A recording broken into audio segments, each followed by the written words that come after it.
This podcast is sponsored by nobody. Hey dudes, welcome to Splat from the Past, the LA 80s themed horror and sci-fi show where things can get totally radical. Now today I will be welcoming the gorgeous, the talented Gayle Gannes Rosenthal. Gayle, you all remember as Gayle, spelled differently, in the slasher classic The Prey. She was also Jamie the waitress in the classic teen sex comedy Hot Moves, celebrating its 40th anniversary. She will be my fourth guest from that movie, and I cannot wait. She also guest starred on Barnaby Jones and Matt Houston. She was in a couple other movies, the Junk Man and Human Experiments. Not too familiar with those movies. And then she got out of the business and started a barbecue sauce company, Gayle Sweet and Sassy. And it's going to be a great conversation today. I can't wait. This has been a long time coming, and I'm so looking forward to this. I am just so blessed every day. I know this is a cliche, and I say it all the time, but I am just so blessed with the kind of guests that I get, and I'm really looking forward to this. So yeah, here is my interview with Gayle Gannes Rosenthal.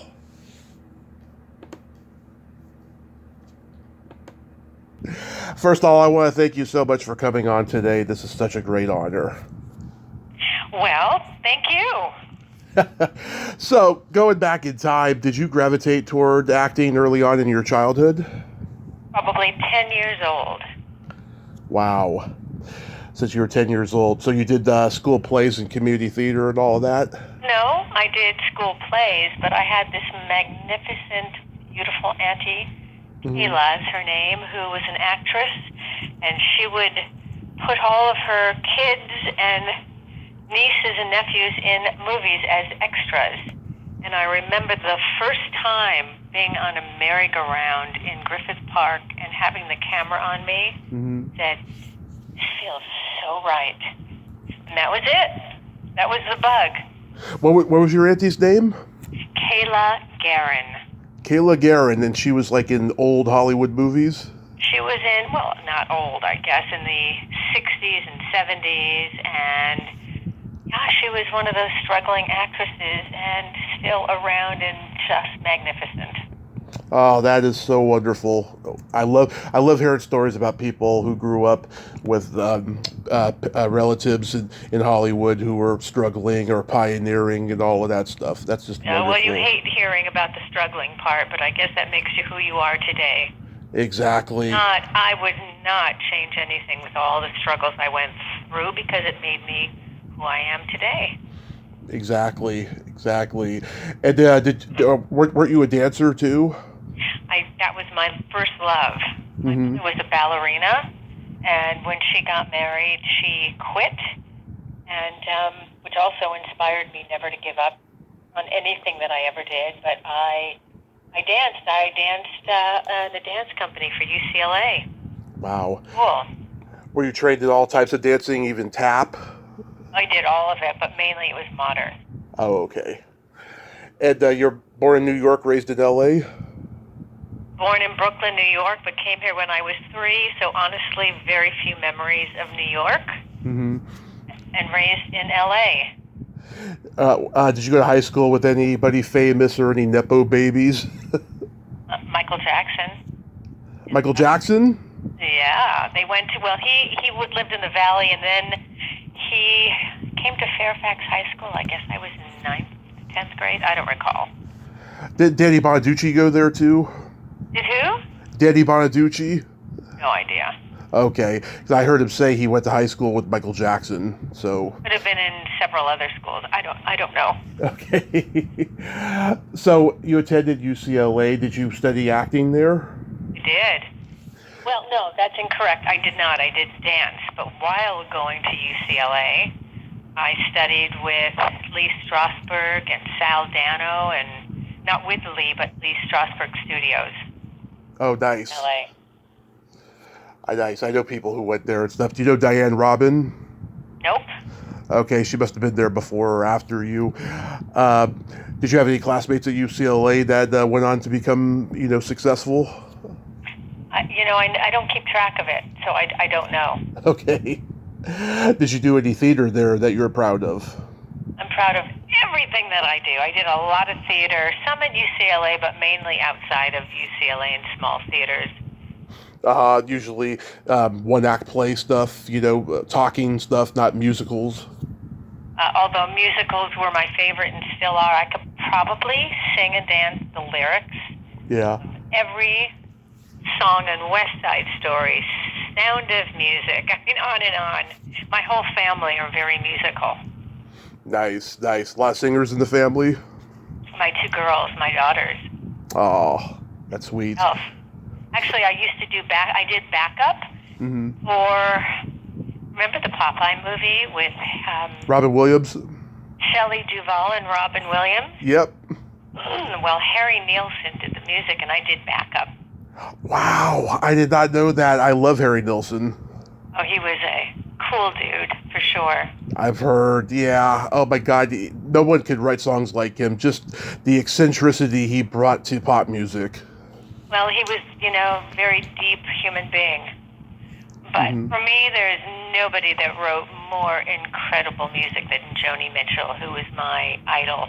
And she's still going. Can you imagine? She's remarkable. That would be one person I would love to spend an evening chatting with. Oh, well, I hope you get there someday. One day. So in 1978, you guest starred on Barnaby Jones. How was that experience?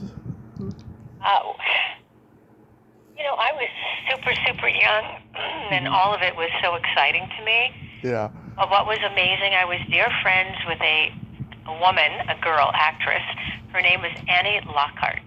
Oh, I know Annie. Annie she was the cutest, and she introduced me to Buddy Epstein, who was Barnaby, I guess. Yeah. And he took me to lunch at this very cool little Chinese restaurant across from Paramount. And he is such a sweetheart of a man. So all of it is great. I try to get, the magic out of everything that I do in life, and whatever it is, the smallest or the biggest. And that was really special, a kind human being. Yeah, this should be noted, too. This was a backdoor pilot episode for Felton Perry's character to have a spin-off, but it never happened.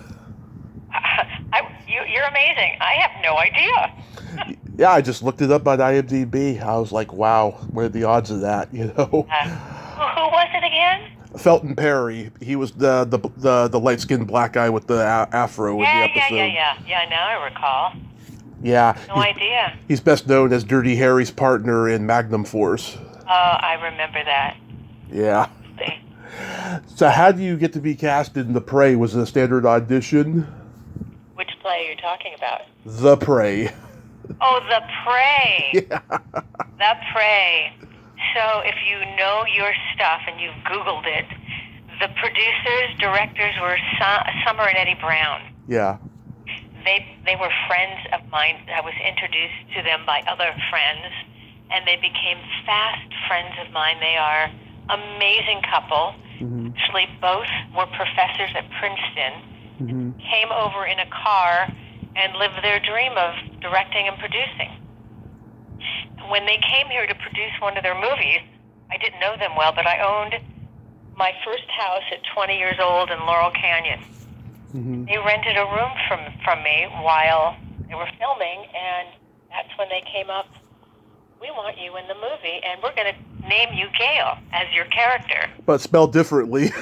They did. That's correct. Yeah. Did they make a porno movie or something before this? A what movie? A porn movie or something? I believe that maybe. I have no idea. Yeah. All I can tell you is they were two lovely, smart, kind people.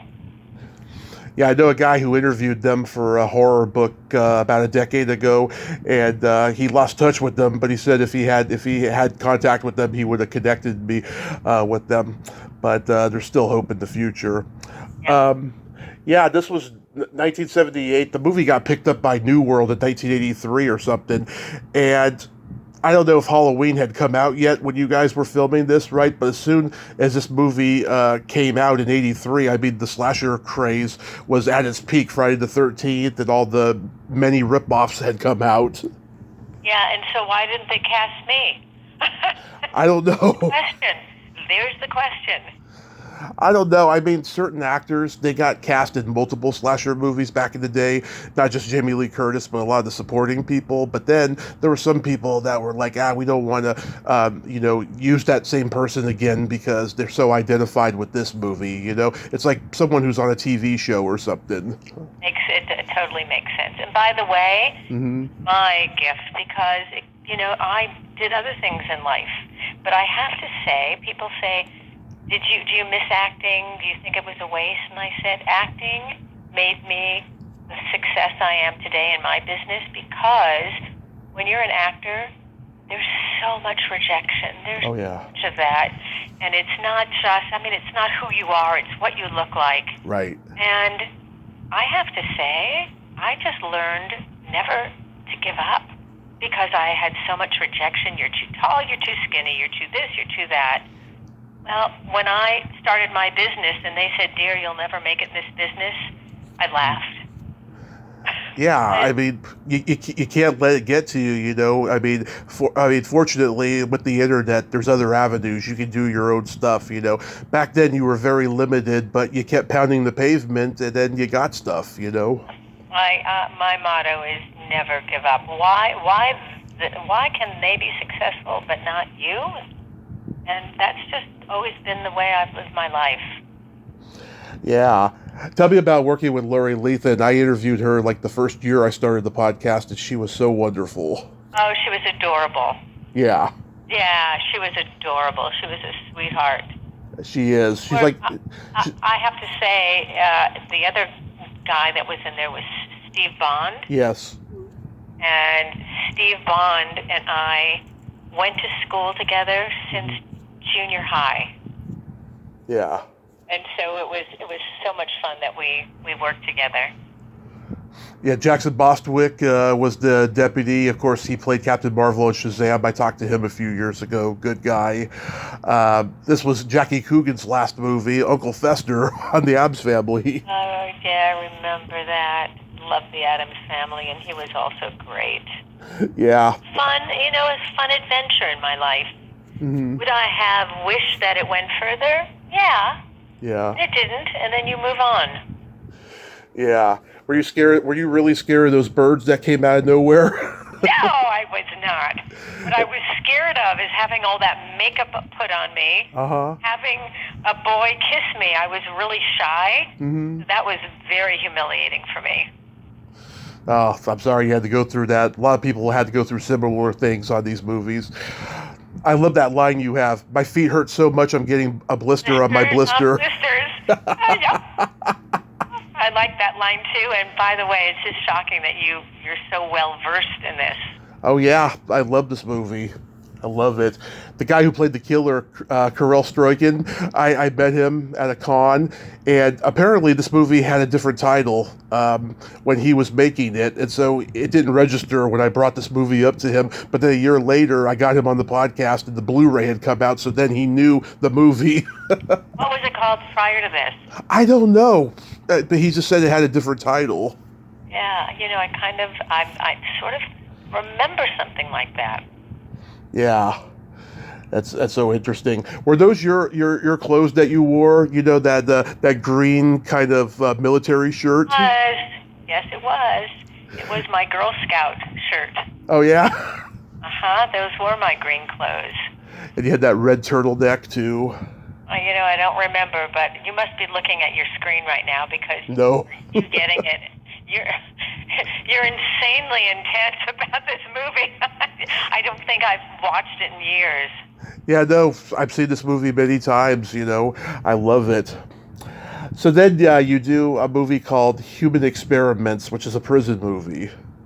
Right. That was Summer and Eddie as well, was it? No. I don't remember. But it's got a great cast. It's got Jeffrey Lewis, Aldo Ray, Linda Haynes, Jackie Coogan again, Ellen Travolta. Wow. Who produced and directed that? Let me look it up here. Oh, shoot, the internet's doing what it did before. Let's see. But I turned it on YouTube the other night, and I literally fell asleep. Yes, it wasn't that great. No, I guess I was tired and stuff, but it was really slow. Gregory Goodell was the director. Gregory Goodell. I'm gonna have to check that out. I don't remember. I remember Human Experiment, but I don't even recall what I played in that. Mm-hmm. How about the Junkman? Oh yeah, I remember that. Yeah, Christopher Stone. Did you work with him? I don't remember. Yeah, he died suddenly of a heart attack in the 90s. He was married to Dee Wallace. I've had her on the show several times. She's great. Yeah, that's interesting. That Human Experiments and the Junkman. There are two movies that I'm not too familiar with, but they must have been just grindhouse, fodder. They were those B-rated movies, and yeah. Who was the big-time producer back in the 70s, late 70s, mid 70s, early 80s? Well, there were several. There was Robert Evans. No, it wasn't him. Can't be Jerry Bruckheimer. I mean, he did make it big in the early 80s. What's his name? Irwin Winkler. No, it wasn't Irwin. I'm going to have to also research that. I mean, you are triggering all these memories that I just never think about anymore. I hear that every day. Crazy. Isn't it great that we have all these great memories of our lives in the past? Oh, yeah, it's really great. It's really great. How about Hot Moves? Yep, I remember Hot Moves as well. Yeah, oh my God. So that was just another standard audition for you? Yeah, however that worked, where agents send in photos, they call you in. Mm-hmm. This one could have been a friend of my parents, the producer, if I remember correctly. But who's the producer on that? Well, Jim Sotos wrote and directed it. The co-writer was Peter Foldy. I've had him on. Let's see who produced this. Yeah, I mean, I've talked to Peter Foldy, and Jill Sholin and Carrie Noonan have also been on the show, who was in the movie. They actually did not have a good experience with this movie. They were the only two who didn't get naked in it, and so they were a little uncomfortable by, the whole storyline and everything like that, But you were obviously comfortable with it. You had fun. Which movie was it? Hot Moves. I didn't get naked. No, but you did have a lovemaking scene which ended up getting wet with water. Oh, wet T-shirt. Oh my gosh, I remember that. Another humiliation. Yeah. Remember, because I was super shy, and I remember them having to talk me down. So please don't wet my T-shirt. I do remember that. Oh my gosh. Yeah, you're the waitress. What's his name? Michael Zorich. He says to you, "I want a waitress, no dressing," and you're like, "I never heard that one before 10 minutes ago." Yeah. You're letting him know you heard that one before, is what you were saying. But I have to say, you looked great with short hair in this movie. And he goes back to your place on the date, and he finds a teddy bear that looks just like him. Oh my gosh, I remember that. Yeah, it's like, this girl must be a psycho. I do remember that. Was Michael Zorich good to work with? I can't remember, honestly. He was a very sweet guy. He had just done Private School, yeah, and he was in a couple of teen movies back in the day and stuff. But yeah, so that whole scene with the garden hose was humiliating to you? Well, it's humiliating, but when you're a shy person and they're asking you to do something that you're uncomfortable with, yeah, that's when you have to recognize, okay, this is a scene, this is not your character and not who you are, and you have to, as I say in my house, when my girls are giving me I can't do it, it's like, suck it up and just do what you need to do. Yeah, so the producers were Larry Anderson, Paul Joseph, Jim Sotos, and Peter Foldy, and a couple other people, J. Don Harris, Ralph Kent Cook. A lot of producers on this movie. I think it was Sotos who was friends with my parents, I believe. Okay, so he was friends with your parents, so that's how you got in. I believe so. How was the Matt Houston experience? Fast. Fast. Quick. It was a small part. I remember that. Was I a secretary? You played Robert Reed's secretary, Mike Brady. Yeah, man.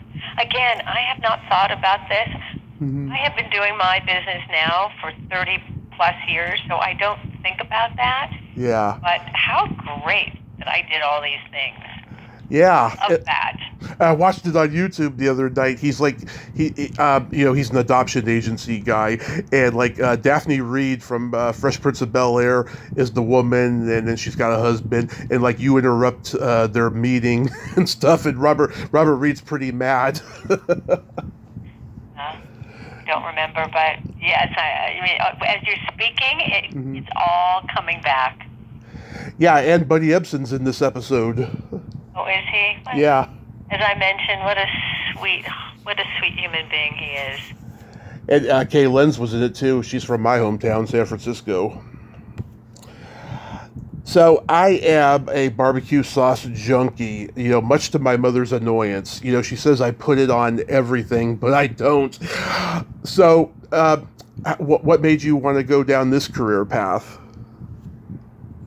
When you are in a career that is difficult and challenging on every level in terms of competition, being compared to others, getting a job not because you're good at your craft, but because you maybe give in to a director or producer. Yeah. Gave myself a time limit. I said, if I haven't made a decent film by the time I think I was 5 or 6, I don't remember the age, I said, I'm going to do something else. And that opportunity presented itself when I was hired to do a McDonald's commercial. And on the commercial, I don't know if you know this, but Ronald McDonald, his name is King Moody, was a stand-up comic, and he was so foul-mouthed. Every other word was the F-bomb. Really? And he was so funny. I remember him saying to me, because I was hired as an actor on the commercial, and he said, I don't want to take one more bite of this burger. I'm so sick of them. And I went, oh. He said, my dad owns a restaurant in South Central. He has a really great barbecue sauce. Let me bring that for you. And it wasn't marketed. It was just in the back of a little restaurant in South Central. I brought him a gallon of barbecue sauce. Yeah. And he had said, I am not eating one more burger without this girl Gayle's barbecue sauce. Flash to 2 weeks later, commercial ended. Director had asked if I would cater the wrap party. So I asked my dad if I could bring his barbecue sauce, chicken ribs, and all of that, and bring it to the set. A week after that, I got a call from the director who said, the production company is from Texas. They called and said that curly blonde, okay, but where do you buy that sauce? So I thought, And I remember going to my dad and I said, Daddy, I have a great idea. Why don't we market the barbecue sauce? He said, no, it's not going to happen, but if you want to learn, I'll show you. And he brought home a 55-gallon pickle barrel, coffee urn, and all the ingredients. And my 3 brothers and I mixed and poured for 2 weeks until I had bottles of barbecue sauce. Nice. At that same time, I was doing some print work for an ad company, and I bartered with him to come up with a name and logo for modeling. And so thus the Gayle's, it's called Gayle Sweet and Sassy. And I remember asking the guy, his name is Art Snyder, why Gayle Sweet and Sassy? He said, well, your name, and it's sweet and has a kick, and you're sweet and a pain in the neck. He said, because when you want something, you don't give up. And so that's how that happened. But what I did was, I don't know if you have a Gelson's up there. I don't recall. Well, Gelson's is a real high-end supermarket. Okay. why wouldn't my barbecue sauce be in a high-end supermarket? So I called them and said, you should have my product. And they connected me with the buyer, and the buyer basically told me, stick to what I know because I'll never make it in this business. And I talked him into seeing me. Here's where the acting comes in. Mm-hmm. And I showed up at his office, and I brought in my product, and I did an entire presentation like I was selling a commercial. Mm-hmm. They bought my product. Wow. 2 months later, I get a call. Remember the answering machines? Oh, yes, of course. I grew up on answering machines. Okay. So there was one message, and I remember coming home after doing a demo in the valley, and I felt like such a loser at my age and sitting in the summer selling demos when everyone else is traveling. And there was a message from a guy called Ed Ledoux. And Ed Ledoux said, I was hired by a startup restaurant. We have 50 sauces from around the country. We found yours at Gelson's. Do you do institutional? And I thought, the heck is institutional? I went to my dad. I said, Daddy, is institutional a mental hospital? And he said, call him back and tell him you do it. And what it is, institutional are gallon sizes that they put in the back of the restaurant to serve. Mm-hmm. And that little startup restaurant was California Pizza. Wow. So how long have you had it now? 35 plus years. 35 plus years. And business has grown from the time you started till now? Significantly. At one point, they had over 400 restaurants. I sell to every restaurant across the country and abroad. And sadly, during COVID, a lot of restaurants closed, but I sell to every LA Unified School District. I sell to restaurants across the country. Mm-hmm. And it's all from acting. So Wow. there you have that experience of acting and never giving up. Yeah. Oh, that's so awesome. How many flavors do you got? Well, I had 5, but the original is the one that most people like, so now it's just the Gayle's original. Mm-hmm. And, it's on Amazon as well. I took it out of the supermarkets. Way too difficult to sell to supermarkets. And that's kind of what I do. And the great thing is all of that acting background made me, I guess, successful on some level. Because I never gave up, and I'm very grateful. So I got to send you some barbecue sauce. Oh, that would be awesome. I'd love to do that. Oh, that would be awesome. Yeah, I'll tell you, since I got diagnosed with type 2 diabetes a couple of years ago, I've been using sugar-free, but every once in a while I'll take the normal kind and have it on something. It has to be something really special that I eat, that where I want the real thing, Yeah, but be careful. You have to be careful with your health. Oh, yes, absolutely. I mean, I knock wood, my blood sugar has been really good since I got diagnosed 2 years ago because I've changed my lifestyle and all of that. But with barbecue sauce, I am a purist all the way. Have you eaten at California Pizza Kitchen? Have you had the barbecue chicken pizza or salad? I tried it once years ago. It wasn't my thing. All right. Well, I will definitely have one bottle sent out to you and you try it. But promise me, Mm-hmm. only occasionally. You have to keep your health in mind. Of course. I'm not going to overdo it. How's your health these days? Oh, other than I just had meniscus surgery because I'm a maniac. Mm-hmm. I ski, I play pickleball, I hike, I do trapeze. I'm super active. Nice. And travel a lot. We travel too much. Oh, yeah? What are your favorite places to travel? Wherever I am is my favorite place. But we always start in London and we end up in the south of France. But my favorite, honestly, is Italy. Love it. I want to go to Italy someday. We got Italians in our family, so. It's amazing. Well, it's every culture and every food and it's just all magnificent. I'm sure it is. Yeah. So I always like to tell guests jokes at the end of the interview. I'm listening. Okay. Enough. What do you call a boy that doesn't masturbate? Not a master?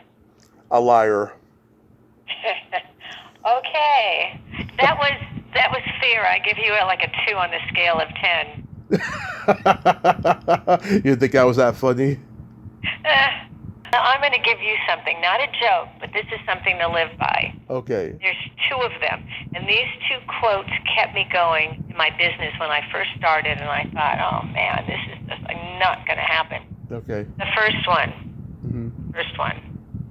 Life is filled with great opportunities, brilliantly disguised as unsolvable problems. And the last one is, if you keep doing what you always did, you'll get what you always got. And there you have it. That's wonderful. Gayle, I can't tell you what an honor this has been, and thank you so much for coming on today. You're still gorgeous, by the way, and I hope you have a happy Easter and have a great rest of your day, and be safe out there. All around, back to you and to the rest of the world. Just be friggin' kind to each other, guys. We're all the same. We're all the same. There you go. We're all the same. Have a great day. Hugs and kisses. Bye. Bye-bye.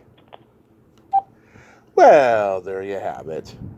Gayle Gannes Rosenthal. Ain't she a sweetheart?